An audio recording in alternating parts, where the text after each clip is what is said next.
तो छोटू मतलब ये सबसे ज़्यादा डिफ़िकल्ट टाइम कौन सा रहता है अगर खेती करते हैं तो? जैसे कि ज़्यादा देख रेख करना पड़े, या फिर ज़्यादा ख्याल रखना पड़े, या दवाई छिड़काव करना पड़े, या जो भी चीज़ तुम्हारे हिसाब से कि कौन सा ज़्यादा वो रहता है? डिफिकल्ट का समय सबसे ज़्यादा, जैसे आपने बताया कि किस प्रकार से रहता है, तो मैं बता देना चाहता हूँ। जैसे हम लोग का खेती स्टार्ट होता है, हम लोग का जून जुलाई अगस्त में, तब से हम लोग का जो हैवी काम है वो स्टार्ट हो जाता है।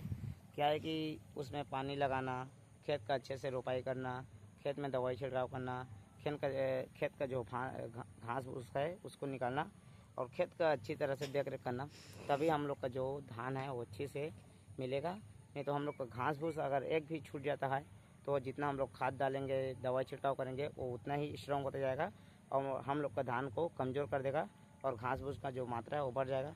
तो हम लोग का मुख्य जो डिफ़िकल्ट समय आता है वह सबसे ज़्यादा है हम लोग का जैसे हम लोग नवरात्रि ख़त्म होता है अक्टूबर में, अक्टूबर या नवंबर के बीच में, उसमें हम लोग का बहुत ही खतरनाक रूप से भूरा माह आता है, जो सबसे अधिक कारण है हम लोग का। जो आप देख सकते हैं मौसम के चलते वो सब का आना होता है। हम लोग का जो धान है उसमें पोटे आना स्टार्ट हो जाता है।